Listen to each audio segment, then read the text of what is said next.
السلام علیکم ورحمۃ اللہ وبرکاتہ۔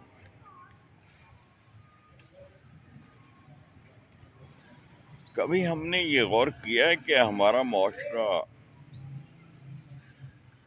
کس حد تک بگڑ چکا ہے؟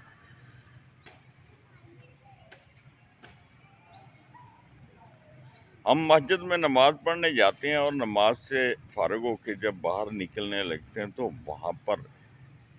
کئی خواتین کھڑی ہوتی ہیں جن کے ہاتھوں میں پرس ہوتے ہیں، انہوں نے بہترین کپڑے پہنے ہوتے ہیں اور نہ برقع پہنا ہوتا ہے، اور وہ بھی جس کو ہم جدید برقع کہتے ہیں، ماڈرن،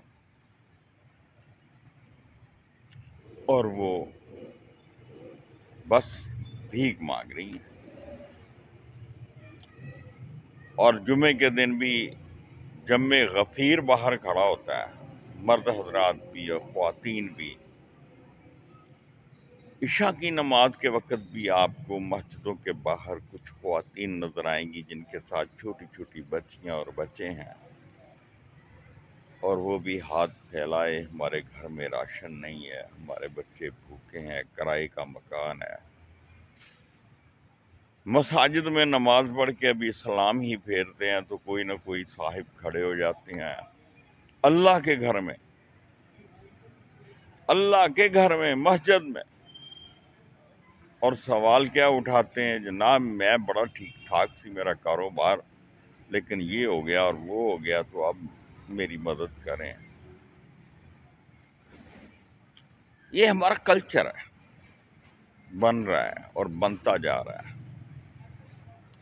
مجھے بڑی اچھی طرح سے یاد ہے کہ میرے ایک دوست تھے، اللہ ان کو جنت نصیب کرے، اس وقت وہ اللہ کے ہاں جا چکے ہیں، اور ان کی ادھر موٹر سائیکل اسپیئر پارٹ کی دکان تھی، اور اب بھی ہے، ان کے بیٹے چلا رہے ہیں۔ تو وہ ان کی نا جس چوک میں موٹر سائیکلوں کی دکان ہے اسپیئر پارٹ کی، وہاں پر ایک بکاری تھا۔ اصل میں وہ بھکاری نہیں تھا، جو مجھے میرے دوست سے پتا چلا کہ یہ بندہ بہترین قسم کا درزی ہے، بہترین قسم کا، اور ایک دو سوٹ ڈیلی سینے کا ماسٹر ہے، لیکن اس کو لت پڑے گی یہ مانگنے کی، کیونکہ ڈیلی روزانہ یہ نہ پیسے پکڑ کے، جب اس کے پاس ریزگاری زیادہ ہو جاتی ہے، یہ میرے پاس آگے جمع کرا دیتا ہے، اور شام کو مجھ سے بندھے ہوئے نوٹ لے جاتا ہے، اور اس کو روزانہ جو ہے 4-5-6 ہزار روپیہ جو ہے نا شام کو ہو جاتا ہے، اور وہ اس نے ڈھونگ رچایا ہوا ہے کہ وہ لنگڑا ہے۔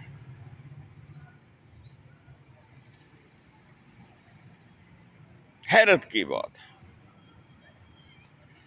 اور کتنی گھٹیا اور بے شرمی کی بات ہے۔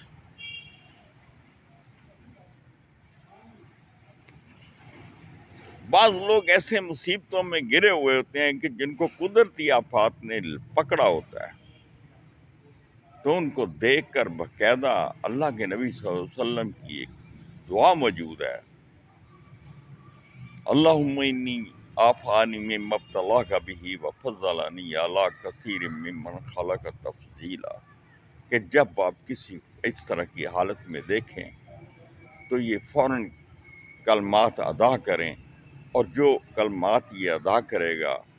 انشاءاللہ زندگی میں اس کو وہ بیماری یا وہ تکلیف لاحق نہیں ہوگی۔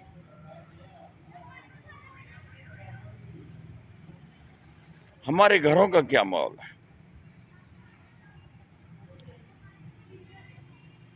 آپ ذرا یہ بابے چھاپے جو بنے ہوئے ہیں محلوں میں بیٹھے ہوئے ہیں اور دم درود کر رہا ہے، کوئی تعویذ دھاگا دے رہا ہے، ذرا ان کے محفل میں جا کے آدھا گھنٹہ بیٹھ کے تو دیکھو، آپ کے 4 چاند نظر آ جائیں گے۔ آپ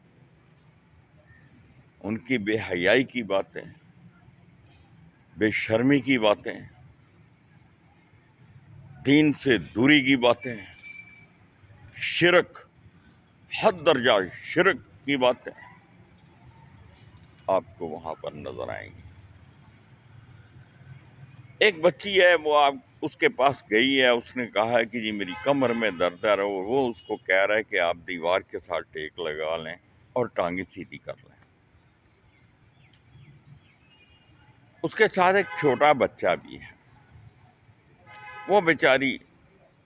پردہ اس نے کیا ہوا ہے، نقاب پہنا ہوا ہے، اور وہ اس کے کہنے پر وہ دیوار کے ساتھ ٹیک لگا کے بیٹھ گئی، ٹانگیں سیدھی کر لیں، کمر میں شدید درد ہے۔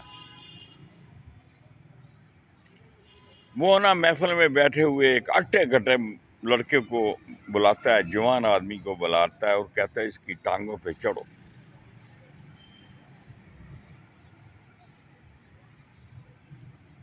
اور یہ آپ اپنی آنکھوں سے دیکھ سکتے ہیں، یہ فاٹک نمبر 1 پہ فیصل آباد میں پیپلز کالونی، سوری یہ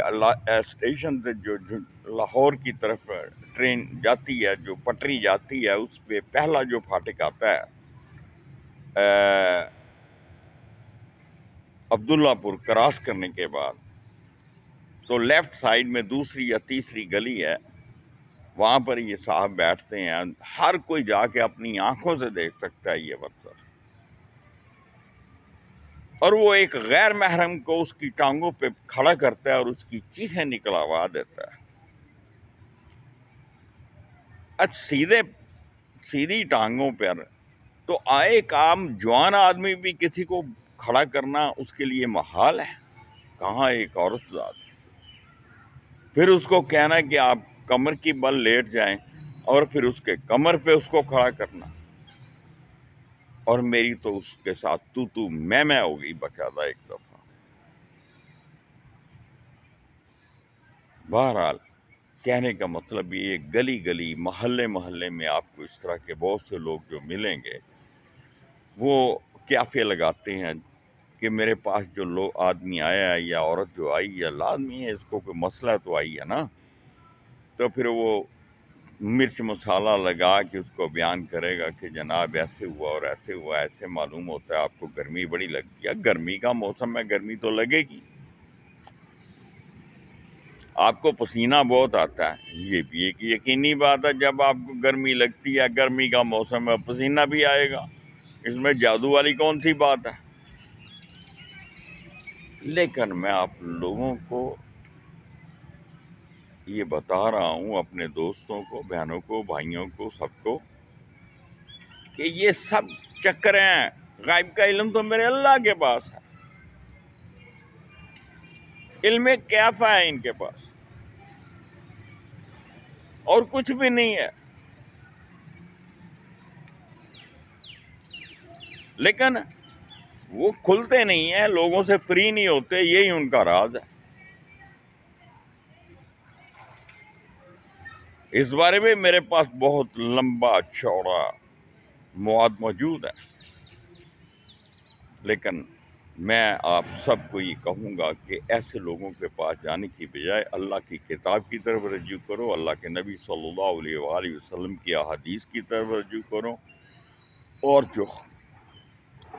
شرک سے بچے ہوئے لوگ ہیں، خاص طور پہ علماء حضرات، ان سے رابطہ کرو، اور وہ آپ کو کوئی پڑھنے کے لیے کوئی قرآن پاک کی آیت دیں گے، یا کوئی آپ کی مصائب یا پریشانی کو مد نظر رکھتے ہوئے آپ کے لیے کوئی جو بھی چیز ہے پڑھنے کے لیے تجویز کریں گے، یقیناً وہ قرآن و حدیث ہی سے ہوگی، اور اس میں شرک کا شائبہ نہیں ہوگا۔ اللہ آپ کو، ہم سب کو علم و عمل کی توفیق عطا فرمائے۔ اپنا خیال رکھیے گا، دعاؤں میں یاد رکھیے گا۔ بہت بہت شکریہ۔ یہ جو مانگنے والے ہیں نا،